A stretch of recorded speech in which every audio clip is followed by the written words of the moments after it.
Well, welcome back, family. Coach Jay coming back at you, family. Listen at this in the last video. As you know, we talked about this couple who came in agreement. He wasn't making a whole lot of money, about the average income in America, and they were young, so they had time on their side. They were doing maxing out the Roth full IRA because they didn't have a 401k plan in his plan. She decided to stay home. She just had a newborn child, and she didn't want to go through the hassle of daycare, the high expense of daycare, then working a job and dropping the baby off and going picking the baby back up and rushing and doing all that, dealing with all that traffic. So they decided, they said, not a problem. We're going to go ahead and come together. They had a sit down talk and they mapped it out.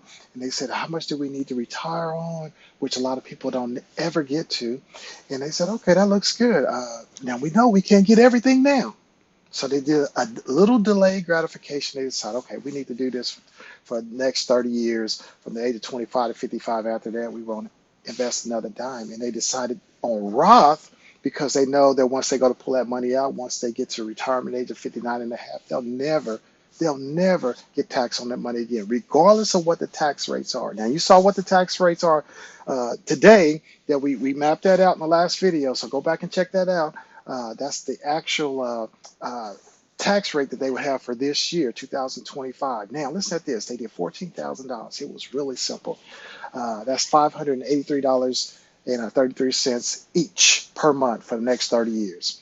We do that for 30 years. We put the compound interest on that money, 10% compound growth. Why? Because that's what index funds have been doing, and we're going to make sure it's in like a Fidelity 500 or a Vanguard 500 S&P index fund or something like that, and just let it roll. Let the good times roll.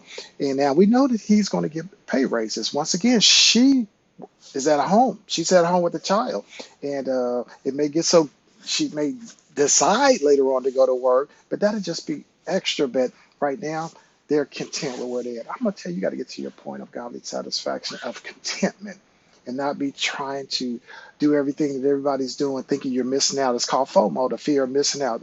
You okay? You'll be all right. Matter of fact, you'll be ahead of those folks, even though we're not in competition. But listen to this, family. We did that money, $14,000 for the next 30 years. Stop investing at the age of 55, and then let that money compound for another 7.2 years. Now that money went from $2.3 million to $4.6 million. And they were able to start pulling this money out and draw their Social Security. But the income that they're pulling out from their retirement account, guess what? It's all tax-free money. It's not counted against them at all, against the Social Security income, against the Medicare and all that, because they did a little delayed gratification and they came in oneness.